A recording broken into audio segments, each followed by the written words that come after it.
प्रदेश में स्कूलों के युक्तियुक्तकरण की प्रक्रिया को लेकर शिक्षकों ने विरोध लगातार जारी रखा है। शिक्षकों का आरोप है कि शिक्षा विभाग द्वारा जल्दबाजी में बनाई गई स्कूलों और अतिशेष शिक्षकों की सूची में कई विसंगतियां हैं। सरकार भले ही इस प्रक्रिया को शिक्षक विहीन और एकल शिक्षक स्कूलों में सुधार के रूप में बता रही हो, लेकिन कर्मचारियों ने इसे अपारदर्शी और पक्षपातपूर्ण कार्रवाई बताया है। बिलासपुर में युक्तियुक्तकरण के खिलाफ शिक्षक संगठनों का विरोध प्रदर्शन चल रहा है। शिक्षकों का आरोप है कि युक्तियुक्तकरण की प्रक्रिया मनमाने ढंग से की जा रही है, नियमों का पालन नहीं किया जा रहा है और अधिकारी पक्षपातपूर्ण रवैया अपना रहे हैं। वे आरोप लगा रहे हैं कि अपनों को बचाने और जिसकी कोई पहुंच नहीं है, ऐसे शिक्षकों को दूर दूर भेजा जा रहा है। कुछ शिक्षकों का आरोप है कि जिस विद्यालय में पद खाली नहीं है, उनको उस विद्यालय में ट्रांसफ़र कर दिया गया है, जहाँ उनका पदस्थापना हो नहीं पा रहा है। कुछ शिक्षकों ने बताया कि उनके साथ भेदभावपूर्ण रवैया अधिकारियों के द्वारा अपनाया गया है। एक शिक्षक ने बताया कि बिल्हा ब्लॉक में पदस्थ शिक्षक को पक्षपातपूर्ण तरीके से कोटा ब्लॉक भेज दिया गया। शिक्षकों की मांग है कि गलत तरीके से की गई युक्तियुक्तकरण की जांच हो। इस विषय में जब अधिकारियों से बात करने की कोशिश की गई तो कार्यालय में कोई भी अधिकारी कर्मचारी उपस्थित नहीं मिले। युक्तियुक्तकरण शासन की प्रक्रिया है और वो चल रही है। जिले में भी युक्तियुक्तकरण हुआ है।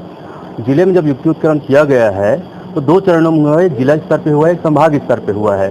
दोनों स्तर पर भारी विसंगतियां दिखाई दे रही है और हमारे शिक्षकों ने युक्तियुक्तकरण प्रक्रिया से पहले 1 दिन पहले लिस्ट जारी किया गया और उनको कुछ घंटों का मात्र जो है दावा आपत्ति का समय दिया गया।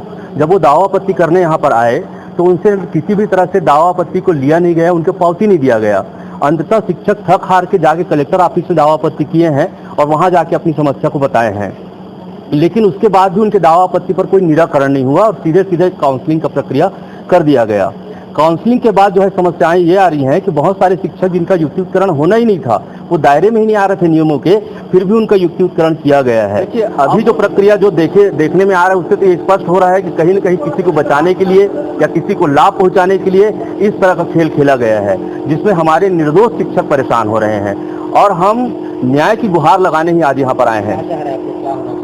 हम ये चाह रहे हैं कि जितने भी पीड़ित शिक्षक हैं, जिनके साथ अन्याय हुआ है, गलत हुआ है, उन शिक्षकों के साथ न्याय होनी चाहिए। उनके अभ्यावेदन पर विचार करना चाहिए और उन अभ्यावेदनों पर विचार करते हुए उनका जो ट्रांसफर किया गया है युक्तियुक्तकरण के तहत, उसको तत्काल निरस्त किया जाना चाहिए। ब्लॉक वाइज मेरा नाम 11वें नंबर पर था। मैं अपने आसपास कहीं पर भी चूज कर सकती थी और जिला वार जो लिस्ट था उसमें 54 नंबर पे था। तो चूँकि मेरा निवास तिलहाटी है मोपका के पास, तो मैंने अपने जहाँ पे मैं रहती हूँ वहीं पर का स्कूल शासकीय प्राथमिक शाला पंधी, जो कि लिस्ट में वैसे ही लिखा है, मैंने वहाँ को चूज किया और मुझे वहाँ मिला, है ना। उसके बाद तुरंत मैं अपने पुरानी संस्था गई, वहाँ से मुझे कार्यमुक्त होना था, कार्यमुक्त हुई। उसके बाद मैं अपने बीओ कार्यालय गई, वहाँ पे मैंने अपने ज्वाइनिंग दिया और वहाँ से अपने जहाँ पर मेरा पदस्थापना हुआ शासकीय प्राथमिक शाला पंधी, वहाँ पर मैं गई 5 तारीख को। वहाँ जाने के बाद मुझे पता चला कि वो स्कूल आत्मानंद के अंतर्गत आता है और वहाँ के जो प्राचार्य हैं, प्रभारी प्राचार्य जी संजय शर्मा जी, उन्होंने कहा कि अरे आपको तो यहाँ आना ही नहीं था, यहाँ पर तो आप लोग का पद ही नहीं है। और मेरे अलावा वहाँ एक प्रधान पाठिका नियुक्त हुई है अभी जस्ट मेरे साथ, और एक सहायक शिक्षिका थी। मतलब कि हम 3 मैडम वहाँ गए हैं और उनके नहीं, तीनों को हम लोग को 5 तारीख से हम लोग घूम रहे हैं, आज डीओ तो आज कलेक्टर। तो उनका यही कहना था कि यहाँ पर आप लोग का पद नहीं है, आप लोग अपना कागज छोड़ दीजिए।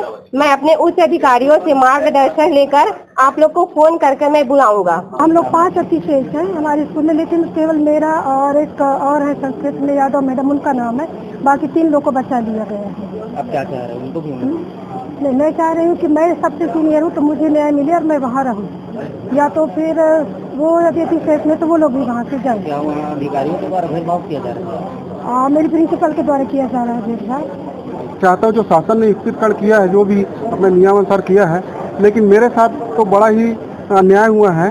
ये देखिए मंत्रालय का आदेश है, इसमें जो एक शिक्षक है शैलेश कुमार यादव, उनका ट्रांसफ़र हुआ है बिल्हा और उसको कोटा बीओ द्वारा ज्वाइन करा दिया गया था कोटा विकासखंड में, जिसके संबंध में मेरे यहाँ प्रिंसिपल जो है उनको अभी नोटिस भी दिए थे।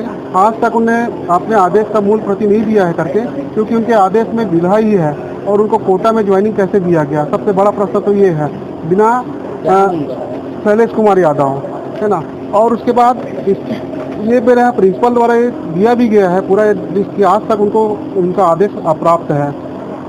जो क्या चाह रहे हैं आप, उसमें क्या होना चाहिए? उसमें ये होना चाहिए कि जो उसका जब विला हुआ है तो उसको विला में ही होना चाहिए। उसके कारण जो है मेरा अतिशय में आ रहा है। युक्तियुक्तकरण का जो आदेश शासन ने निकाला है उसमें सीनियरिटी लेवल पे किया गया है, और जो विकासखंड बिल्हा के द्वारा जो सूची निकाली गई थी उसमें हमारा सरल क्रमांक 10 था और वरिष्ठता क्रमांक 331 था। 331 के आधार पे इनने जिला स्तर पे जो काउंसलिंग की है उसमें इनने पालन ना करते हुए हमें 451 नंबर पे सबसे आखिरी में रख दिया गया काउंसलिंग, क्योंकि पूरे जिले स्तर पे की गई है, ना कि ब्लॉक स्तर पर। यदि ब्लॉक स्तर पे की जाती तो हमारा क्रमांक 10 था जिला स्तर पे, और सरल क्रमांक जो था 10 था और वरिष्ठता क्रमांक 331 था। क्योंकि हमारा पहले हम मूल रूप से 2007 में हमने तखतपुर से बिलासपुर स्थानांतरण 2022 में करवाया था, और इनने 2022 के स्थानांतरण के आधार पे हमें वरिष्ठता में लिया, जो कि पूर्णतः गलत है। इधर सर्व शिक्षक संघ छत्तीसगढ़ के बैनर तले प्रदर्शन जारी है। जिला शिक्षा अधिकारी कार्यालय के सामने शिक्षक जुटे हुए हैं। युक्तियुक्तकरण प्रक्रिया को रद्द करने की मांग लगातार की जा रही है। अतिशेष की लिस्ट में नाम नहीं होने के बावजूद उनका ट्रांसफर किया जा रहा है। कर्मचारियों ने मांग की है कि प्रक्रिया में पारदर्शिता लाई जाए, दावा आपत्ति का अवसर दिया जाए और विसंगतियों की जांच कर जिम्मेदार अधिकारियों पर कार्रवाई हो। ग्रैंड न्यूज़ के लिए कैमरामैन अमर ध्रुव के साथ भारतेंदु कौशिक की रिपोर्ट।